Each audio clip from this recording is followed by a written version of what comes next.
There we are back for another show for week 2 of the college football DFS season. Hope everybody had a good weekend last weekend. We had kind of a crazy deal to kick off the year. We had the Thursday slate. There was a few games on Friday. Saturday was bananas. Sunday we had showdown. Monday we had showdown. So we're a little bit back onto a regular track here to talk through the Saturday early morning or midday slate on Draftkings. Just a little quick recap. Hopefully, again, everybody had a good week. Not sure if anybody was stacking App State and North Carolina. Chances are, if you did, you had a pretty good day. You also hopefully took some advice from me and played some Houston. They started out a little bit slow, but that game ended up popping off quite a bit. And unless, unfortunately, you had the value guys on UTSA, not sure if you necessarily took down a tournament, but those were the two games that really just absolutely went bonkers. You also had DTR, who was on my players list. He had an amazing game. I picked the wrong UCLA receiver. I went with Bobo. That guy absolutely laid an egg, gave me, I think, 5 points. Let's see. Brooks for BYU had a good day. Who else? I'm just kind of rolling through here. Zay Flowers had a great day. He was on our player pool. So, yeah, kind of a mixed bag of results. Cashed in about half of my lineups. Ended up falling a little bit short of going nuts. But, yeah, I mean, in college football, we talk about it, especially on these big slates. You got to be perfect in the sense to take down some of these big tourneys. And there's just highly variant plays, right? College football tends to get weird in the fourth quarter, third quarter of games. You all of a sudden have somebody go into double, triple overtime, and that game explodes. So, just, again, understand what we're playing here, understand what we're dealing with. I think it's a little bit less predictable than the NFL, but in my opinion, makes it a little bit more fun as well. So we are here back at it for, again, week 2. So let's jump to it. All right, so we've got another massive slate, 14-gamer. I'm not going to go through all the games. I'll touch on the games that I do like and the teams, obviously, that I like. I'll start off with some quarterbacks and receiver stacks that are at the top of my list, my kind of top 5 for this week.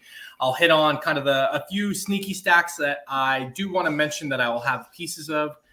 Then I'll go through running backs and one-off receivers. So let's do it. Starting off, I think up top in terms of quarterback receiver stacks that you got to look to this week, it's got to be Alabama, right? They're the best team in the country. I don't think anybody really disputes that right now, although Georgia may have something to say about it. But in terms of offense, Bryce Young and the team did not skip a beat. I know they didn't really have a challenging game last week, but Bryce Young, what did he throw? 5 touchdowns, put up 46.8 DraftKings points. So, they did not miss. Some of their other guys who left for the NFL last year, again, they hit the ground running. So Alabama, you got to like them. They go into Austin and play Texas. They are a 20-point favorite in Austin.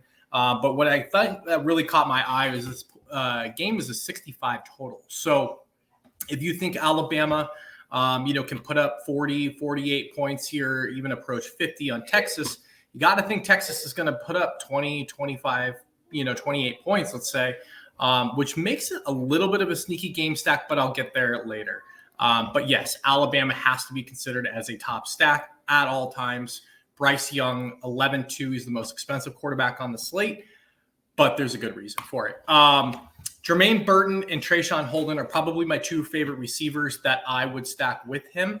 When you're looking at it, Burton is 8,100, so he is a tad expensive. Holden is down at 68, so much more manageable. You also have Kobe Prentice, who's in there.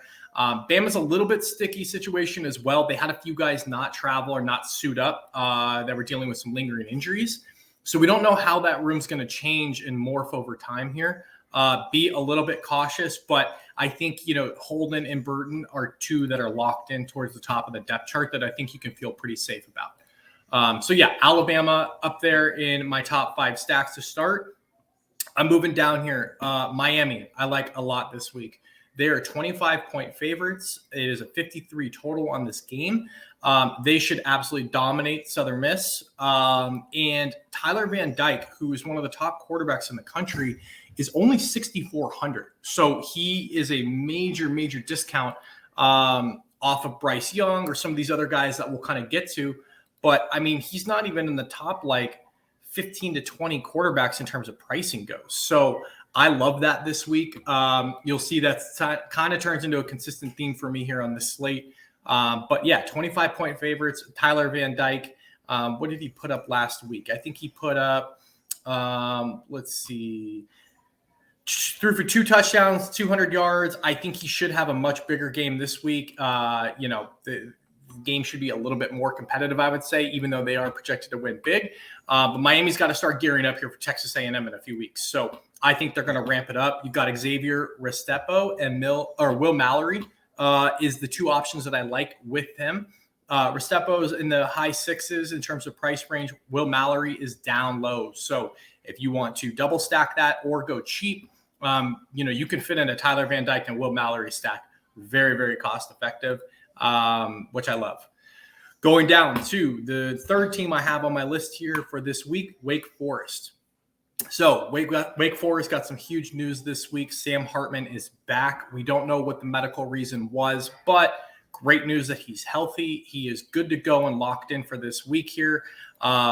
They play Vandy. They should absolutely not run him out of the building, but they should take him to the woodshed pretty good, in my opinion. Sam Hartman, he's at 8,000. I think that's pretty reasonable, to be totally honest with you.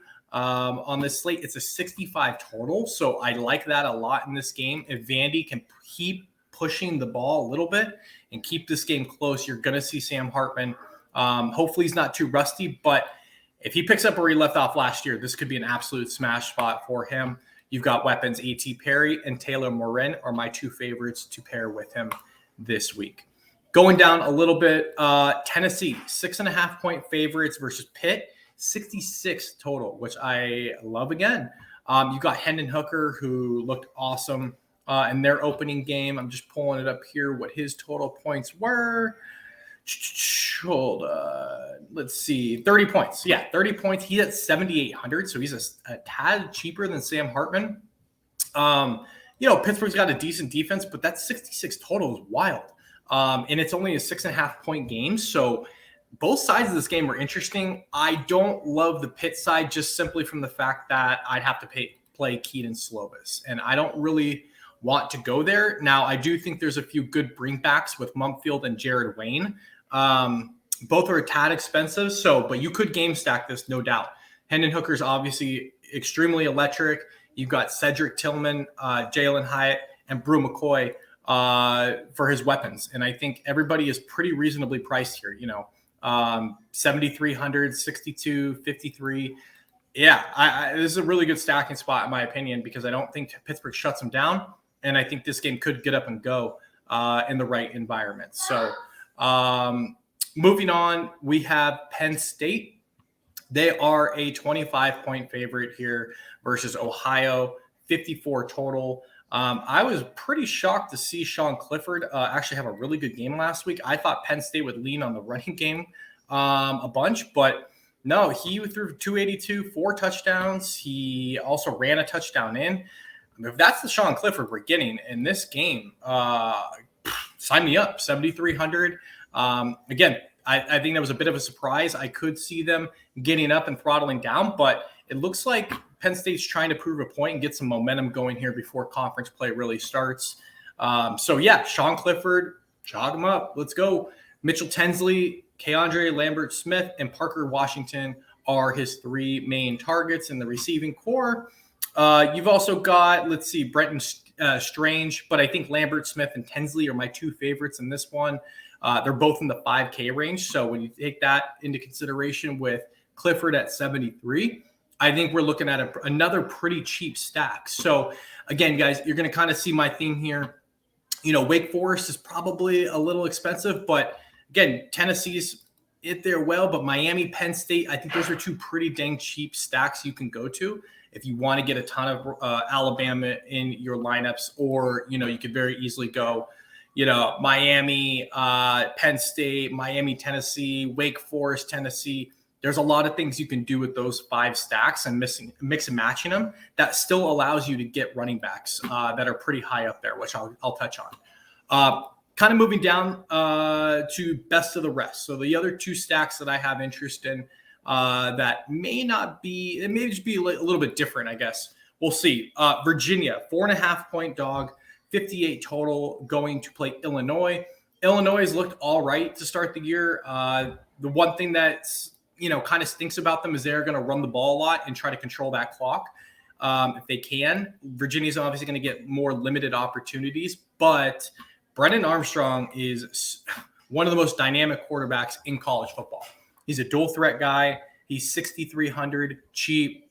He's also got some good weapons in Dontavian Wicks, Keontae Thompson, and Lavelle Davis Jr., who is super cheap down there in the mid 3K range, I believe.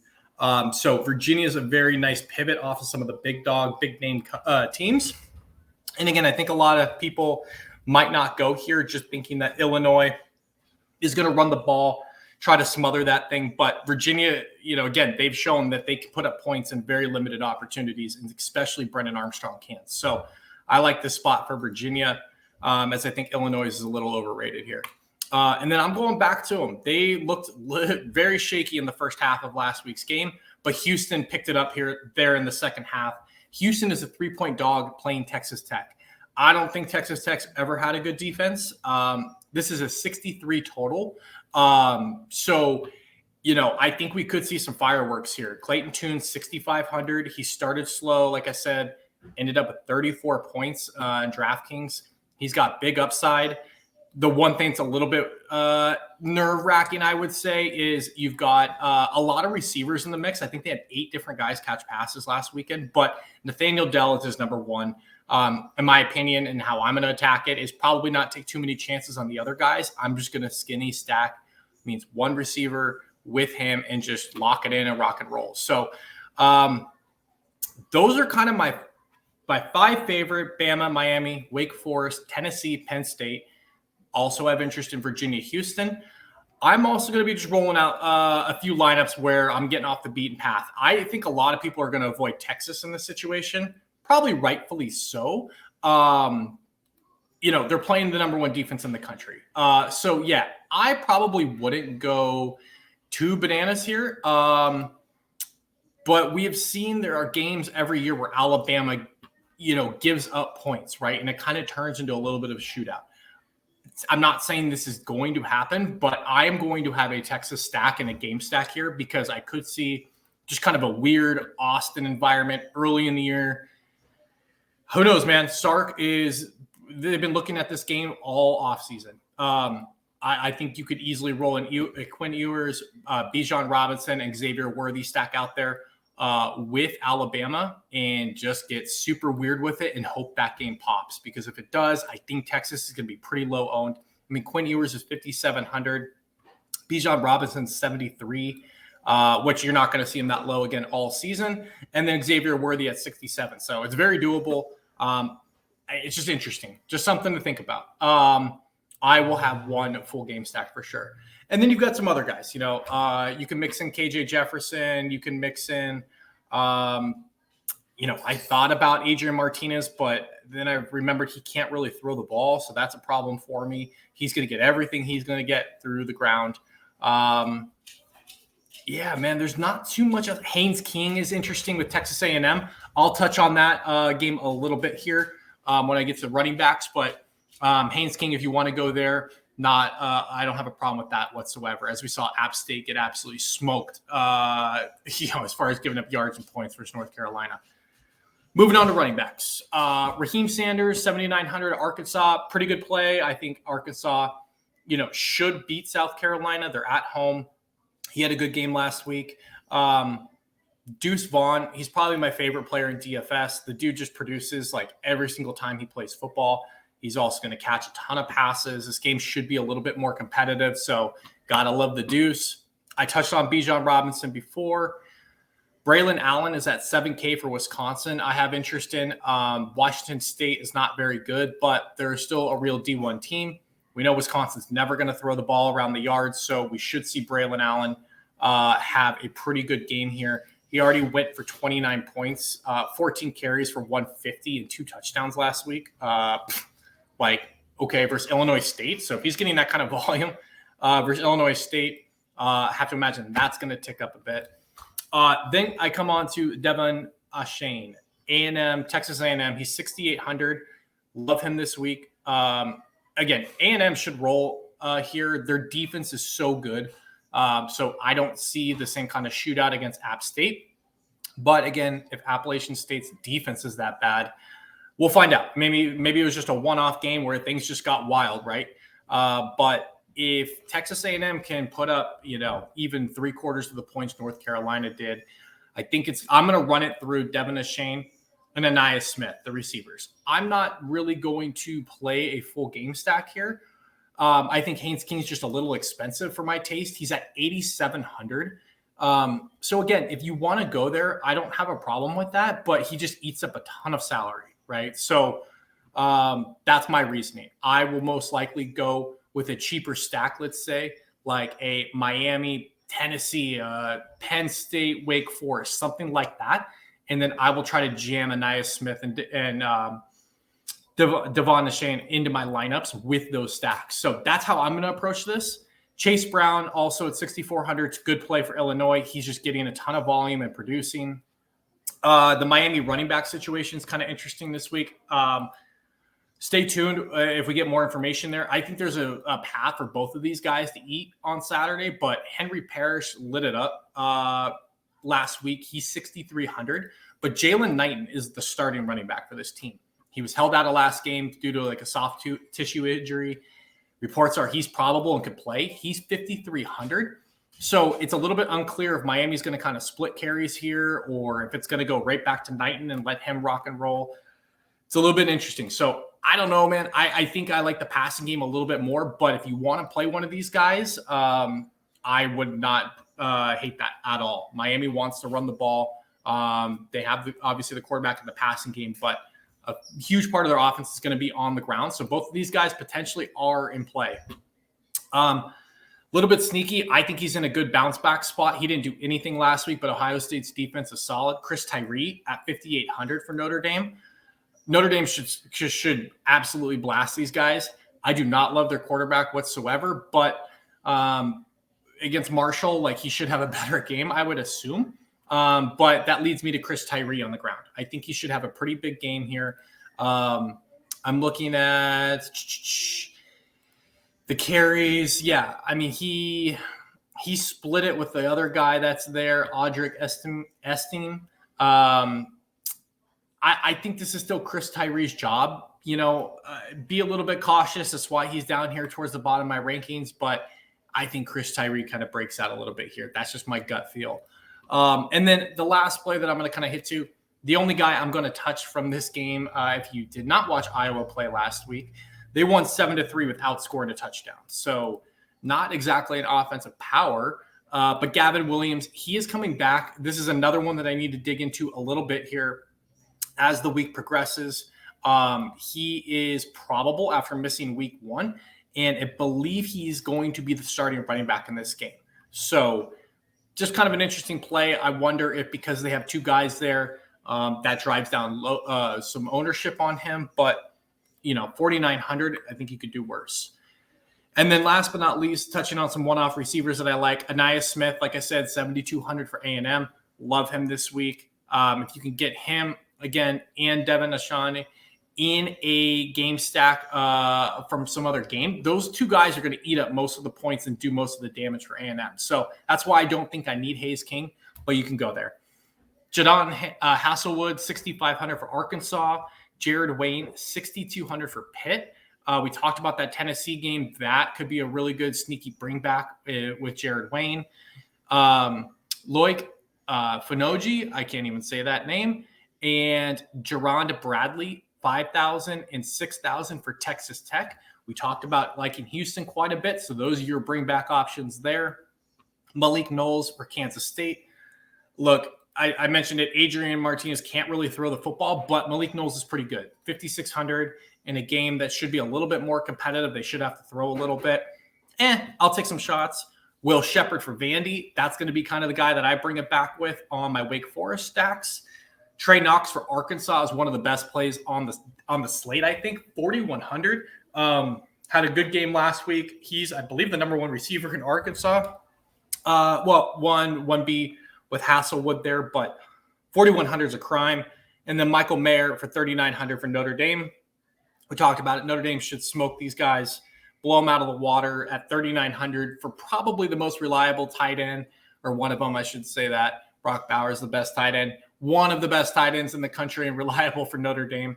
I don't mind that play whatsoever. So that kind of does it. Week 2, college football breakdown, DraftKings, early/midday slate. Like I say, every show, follow me on social media. Be locked in leading up to kickoff. If there's any news, anything like that, I'm at Vinnie Levine 29. And yeah, drop some comments. Give us a thumbs up, a subscription if you like what you hear. Later, we should be having a bunch of NFL content coming out as well, breaking down the full slate. We'll have showdown content talking about that Bills-Rams game on Thursday. And yeah, that's pretty much it. So until next time,